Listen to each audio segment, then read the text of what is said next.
What's up, my dudes? Welcome to Rev today with the all-new, all-electric powerhouse from VW, the ID.4 GTX. Volkswagen began tagging its sportiest models as GTI back in 1976. Since then, the three letters have become a motoring icon. The new tag GTX is supposed to represent the shift to electromobility. GTX is the all-new performance brand by VW, and you can think of it of like the all-electric version of the GTI. And the ID.4 is the first of the ID family to get the GTX badge. Now we got two engines, one in the front, one at the back. The ID.4 normally came with rear-wheel drive. This one now is all-wheel drive with 299 horsepower, 6.2 seconds from 0 to 100, and the top speed is 180 kilometers per hour. Before we had 160. The ID.4 GTX's dual motors allow for maximum all-wheel drive flexibility, making it a great touring option. It corners confidently, and the lack of a gear system or mechanical link between the axles is a great boost for speed and efficiency. The dual motor powertrain is fully integrated into the ID.4's drive management system, which also controls the brakes and suspension. The control system determines how much torque each electric motor needs to balance efficiency, dynamics, and ride stability. Usually, only the rear motor is in action, until a sporty driving style or increased traction is required.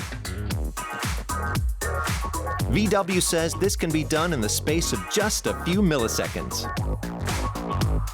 Now what did change with the GTX is the towing capacity of the ID.4, because in the normal version you could only tow up to 1,200 kilograms. In here, with the GTX, you now can tow up to 1,400 kilograms, which is especially interesting for people that got things like a boat or a horse, you know, the usual stuff.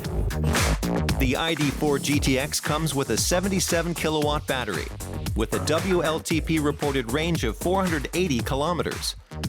And VW says fast charging at 125 kilowatts can add another 300 kilometers in about half an hour.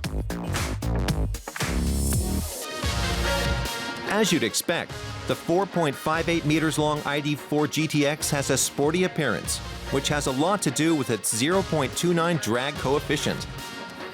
The front air intake has a high-gloss black finish, and the stack of 3 LEDs in the outer intakes give the car a unique look in the dark.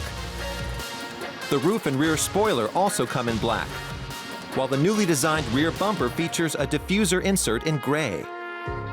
There's no shortage of GTX markings around the bodywork, and inside, the trunk has a volume of up to 1,575 liters. Inside, the GTX hasn't changed that much compared to the normal ID.4, but there are some nice details you can spot. First of all, there's this nice to look at sporty seat, which feels very nice, very comfortable, but still gives you that, sporty look. And that was kind of a small critique point in the normal ID.4. The quality overall is much better. I mean, you've got nice decorative stitching here, and everything feels a lot more high quality than before, which I really like. And you get this nice to look at GTX logo at the steering wheel. The ID.4 GTX has a base price of 50,415 euros in Germany, with government eco-discount incentives possible. Which only leaves one question. Should you buy the GTX instead of the ID.4? Well, probably comes down to personal preference or what you prefer. If you are more of a sporty driver that likes performance, likes driving fast, then this is definitely your choice. If you are more of an economical driver, well, the ID.4 should give you plenty of power to satisfy your needs.